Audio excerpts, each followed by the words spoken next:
What's going on, friends and family? My name is Slim, the voice of League of Lions Wrestling. I'd like to welcome everybody to the Lions Den.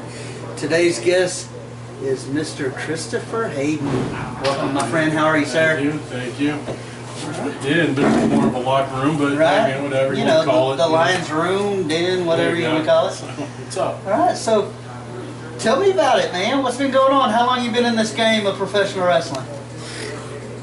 Too long. 94 years. No, 94. It's been 84 years, like the old lady from the Titanic. No, I mean, I started in 2006. Had my first match October 2006. In the Dallas area? Or? In the Dallas area. I did get lucky enough when I broke in. I actually broke into the business in 2004. I started doing event staff for a promotion called PCW, Professional Championship Wrestling, in Arlington, right outside of Dallas. And started doing event staff there, man. Just kind of learn the inner workings of the production side, all that other stuff. Started doing event staff, working my way in the production area, things like that. Of course, the end goal was to get in the ring. So I eventually started training at the PCW school ran by Lance Archer, Lance Hoyt, Vance Archer. I know that. Yes, awesome. Yeah. So whichever name he's using this week, I believe it's Lance Archer. It is Lance Archer. He'll hit me for that one. Depends on which federation, right? AEW is Lance Archer, and then you go to New Japan, it's Lance Hoyt, correct? No, he's still using Archer out there. Okay. Yeah. So, but he was the one running the school at the time. It was him, and then he had some helpers who I would consider my head trainers also. BJ Turner, Wally Dorfman. Got to get in there and learn from guys like Robert Evans, R.D. Evans, who is now former WWE writer, Tim Storm, APOC, or Adam Asher. So I mean, I've been blessed couple names. Yeah, I've been blessed to learn from some really good talent. So. Right. So when I was first introduced to you, you was a tag team in TEW with Carrie and Arcane. Go ahead and tell me about that tag team.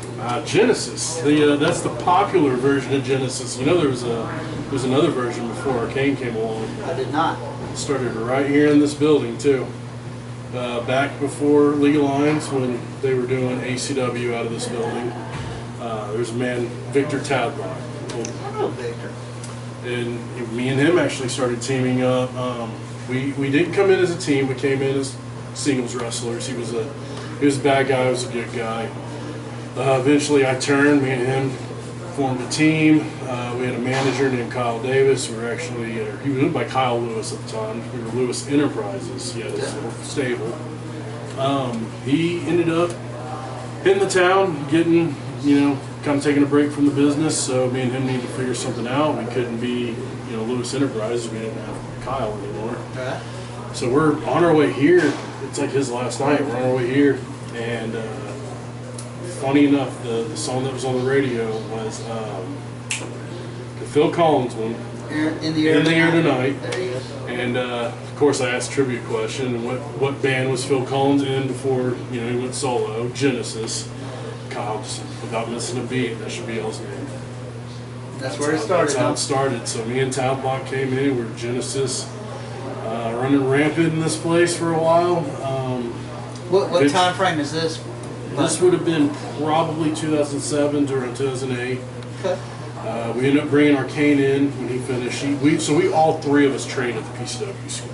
Gotcha. Me and Tadlock kind of broke in a few months within each other. Arcane came in about a year or so after we had already been in the business. We brought him out here.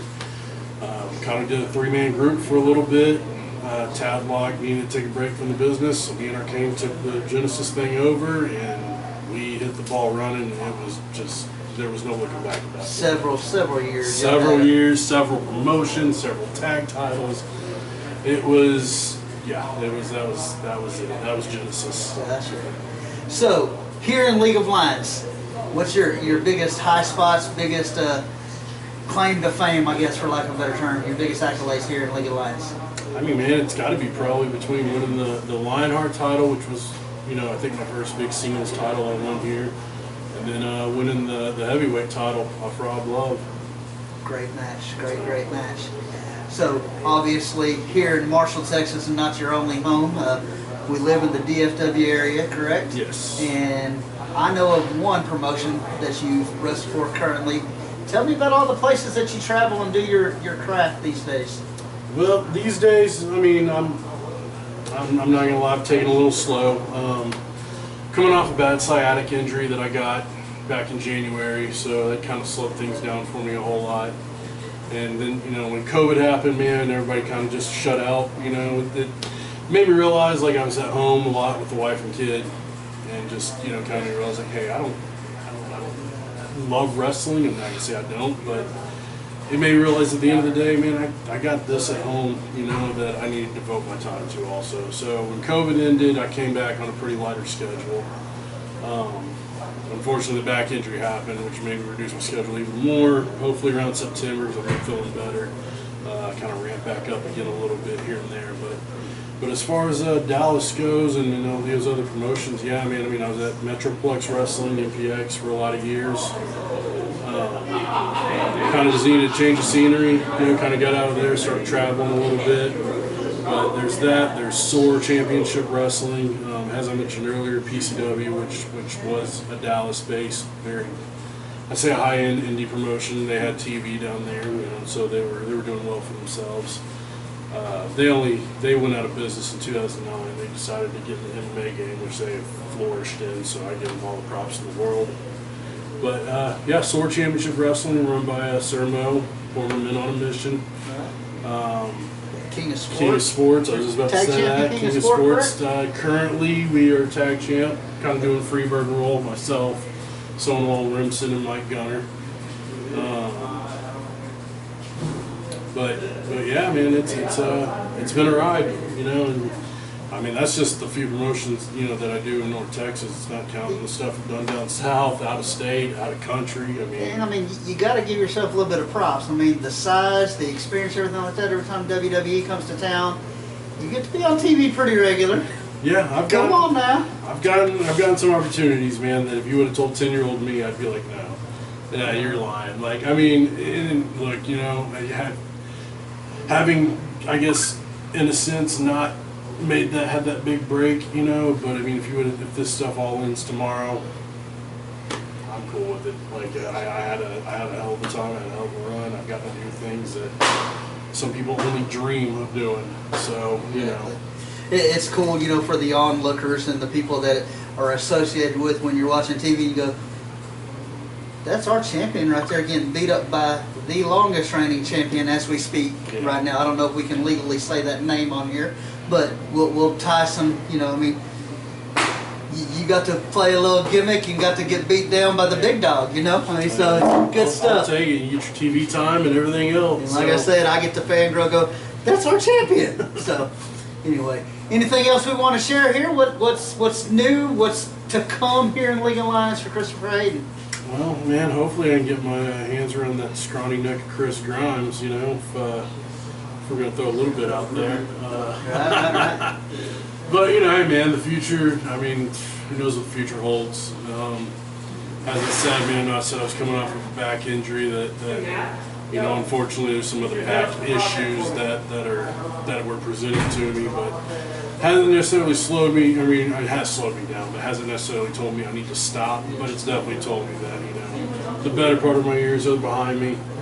I don't know how many more years I have ahead of me. If it's years at all, we'll see. But I mean, hopefully I have enough in the tank, and you know. But I definitely plan on keeping my nose in this business one way or another, whether it's being in the back helping guys, you know, and trying to get the next generation up and going, or.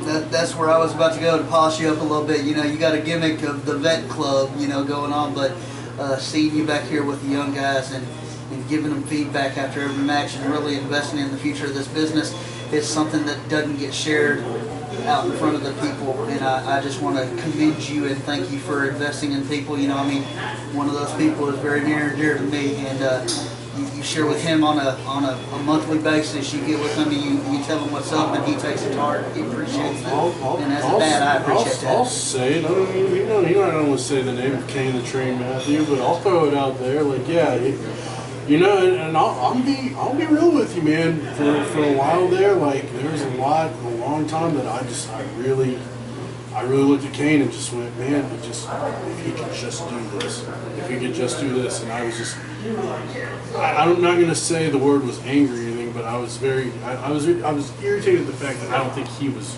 giving his full potential that I think he could have. Gotcha.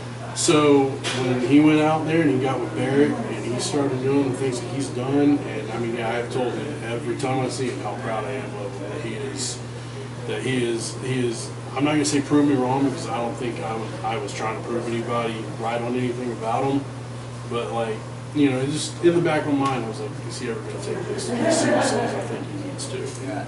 Is he ever gonna get it? And he did, and you know, and I mean, of course, I told him like, hey man, if you want to try to get to a next level, whether it's here, whether it's there, whatever, you got to make these changes. You know, and I mean, I don't know if he took my advice to heart or if it just was other people or what, but he got out there, man. He got with a guy like Barrett Brown, who I know has taken him under his wing, and that kid has just done amazing things these last few months. And as a father, man, you should be proud, because he's done Definitely great. lost the chest up, but let's get back to you. You're the man. You're the man. Anyway, like I said, that was just my personal tidbit of thanking you for investing in these guys. And, you know, I get to see it a little bit closer than most, and it's good shit, man. I definitely appreciate you doing what you're doing. And you said you don't know how much longer you're going. I hope it's a heck of a lot longer than you're saying and what you're into right now. But anything else we need to share? I mean, I think that's it, man. I mean, unless you want to ask me any more questions. All right. So we got former League of Lions champion, former Lionheart champion. Race to the top? We gonna win that thing? I mean, I hope so. Is that the Flying Lions Invitational? I mean, Race to the Top. We got a little ways till we get back to a Race to the Top. But Flying Lions Flying Invitational Lions starts this month, right? That would be nice. We'll see where we get to. See what the future holds for the veteran, the man, the myth, the legend, Mr. Kristopher Haiden. Thank you so much, my friend. Thank you. Appreciate you. Appreciate Guys, I thank you so much for joining us here at the Lions Den. Remember, League of Lions Wrestling. Our initials might be LOL, but we ain't no joke. No joke.